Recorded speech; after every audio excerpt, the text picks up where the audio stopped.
Kapin gatos ka mga serbisyo sa gobyerno ang gihanyag atol sa bagong Pilipinas Serbisyo Fair sa Tagum City. Atong saro ng detalye nini sa live report ni Kent Abrigana. Kent? Sara, ang maong bagong Pilipinas Serbisyo Fair gipangunahan mismo ni House Speaker Martin Romualdez. Gipaklaro usab niini nga dili kini pamulitika ug wala siya plano nga mudagan sa mas taas nga posisyon sunod nga eleksyon.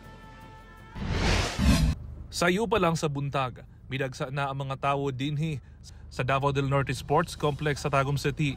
Kini aron pay muslan ang mga ayuda og serbisyo nga gina-offer sa matag ahensya sa gobyerno atol sa bagong Pilipinas Serbisyo Fair.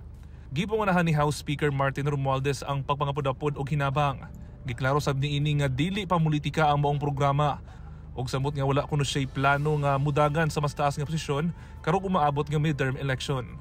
Hindi sa ngayon, I'm just focusing probably on this re-election sa next 2025 election. Gani, wala kini mihatag og pahayag dihang gipangutana kabahin sa pamilya Duterte.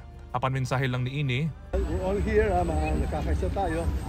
We love the Norte, we all love the region, and we are all going to be united to support the region. Tumuong lamang kuno sa programa nga matabangan ang nanginhanglan ug makita ang panagiusa sa katawhan o gobyerno. Gikalipay sab niini ang suporta sa 167 ka mga kongresista nga miuban kaniya. Maganda pag nagkakaisa tayo, hindi tayo nag-aaway.